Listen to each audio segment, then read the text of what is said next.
kung paano siya gumalaw back then to now.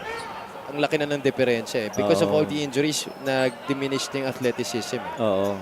Kasi isa siya sa mga guards na very controlled when he plays on the floor. Saka sarap niya kasi panoorin dati. Dahil nga malaki yung kamay niya, ang dami niyang nagagawa. Correct. 18-13 here, early 5-point lead for the Tigers, or for the Patriots rather. Under a minute to play. Comia turns the corner, tried to go inside to Valin. That was too forward para sa kanya. I don't think Valin even had enough space to try and get to that spot. Arboleda was a little bit freer on that corner right side. Arad Arboleda is guarding Jasper Cuevas. Castro now with the rock. Cruz. That's the screen from Paolo. Comia will be called for the personal. A little bit too aggressive on the pressure defense. That's what I was saying. Yung combination na yan sa pinch action, medyo pag nagkaroon ka ng switches, iba na yung coverage. You know? And si Jeff Comia having to check on Carl Brian Cruz, as well as Chris De Chavez now will have to check on a shooter in Paulo Castro. Cruz currently 4 points in this game, make that 5, 3 rebounds, 2 assists as well for the former FEU Tamarao. Second season here in the MPBL. Second team as well after he played for Manila last year. Arboleda brings it up. De Chavez goes to the right side. Arboleda back to Chris. Chauca meets the rock. 22 seconds left, 9 on the shot clock. Comia to the corner. Arboleda, the jump pass. Valin wasn't ready for it. Another pass that was too high para sa kanya. They did try and move the ball around, but eventually, second pass that couldn't get to Valin. Eh, parang wala ring masyadong intention, coach, eh, no? Oh, second straight. Last shot time for Parañaque. CBC wants it. That's a steal. No, it's a foul against Chris De Chavez.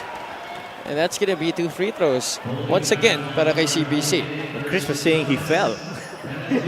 Chris didn't feel like he touched it. Sure looked like that way too from my perspective. It doesn't look like they're going to challenge. Tingnan natin yung nangyari. Oh, he was holding on to him from the back. Yes. Sa likod pala. May hawak talaga. Meron. And what CBC did was he tried to use his momentum against him. 4.1 seconds remaining here in this first quarter. Carl Brian Cruz knocks down the second. 21-13. Parañaque still has fouls to give. Comia will take the 3.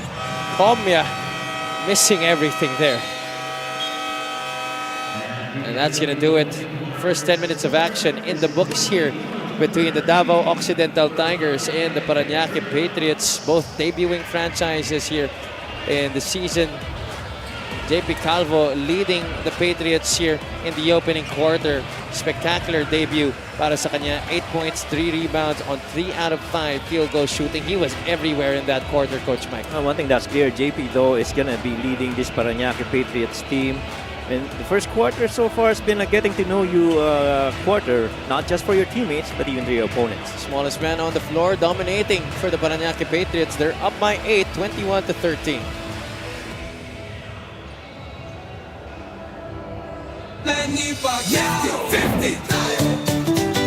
Para sa 100% pag-unlad, 50 si Manny. Para sa 100% pagbabago, 50 si Manny. Para sa 100% paglilingkod, 50 si Manny. Kanipaya. Para sa 100% Pinas, 50 ka. 50 tayo, 50 si FB. Kahati mo si Manny.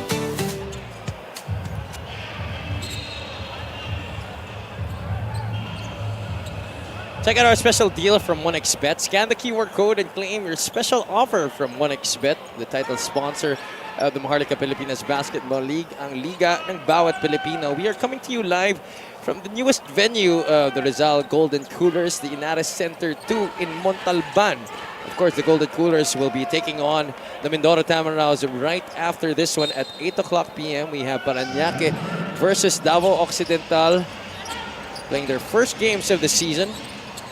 Previous to this, we saw the Muntinlupa Cagers debut against the Bulacan Cuyas and getting their first victory of the season while Bulacan drops down to 0-6. Our first quarter field goal story, Parañaque shooting 5 out of 18 and Davao just shooting 5 out of 15. But the Patriots coach, the reason why they were able to get a lot of points compared to Davao was because of the free throws. That's right. 9 of 13 from the line, and no free throw trips yet for Davao. But well, a lot of their shots really have come from the outside, and so you got to get paint touches, and so you test the defense of Parañaque. Solis up top. Buenaflor meets the basketball. He will fire from the there. Kevin Buenaflor.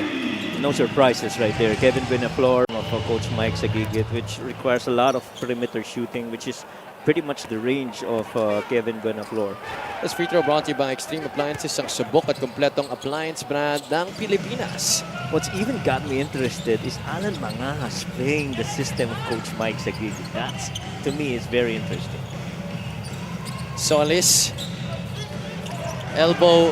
The pass to Buenaflor. Couldn't get the bounce. The ball goes through many hands. Cannon able to save it. He recovers to J-Boy Solis.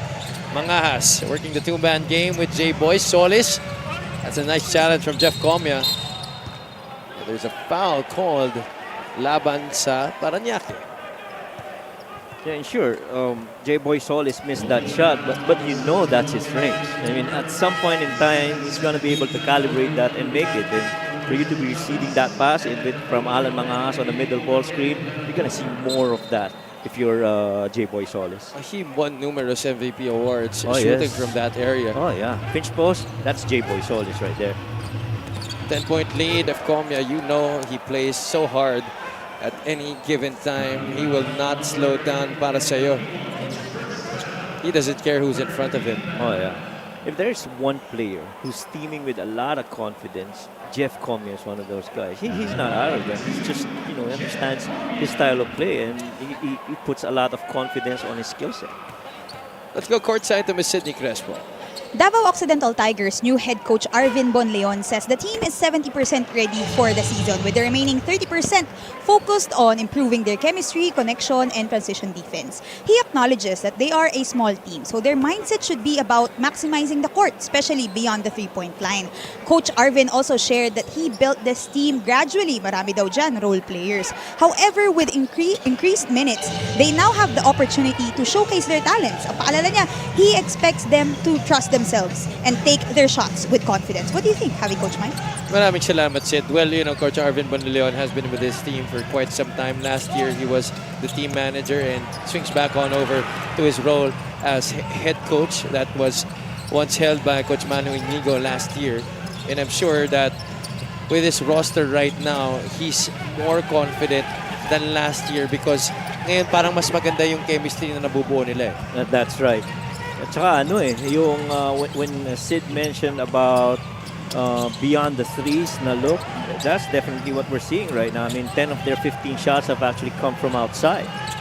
Cuevas missing from downtown. He was wide open there.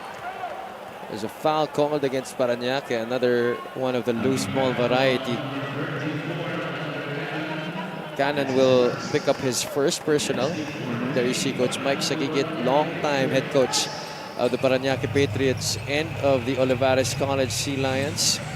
Siguro if there's one thing that's gonna change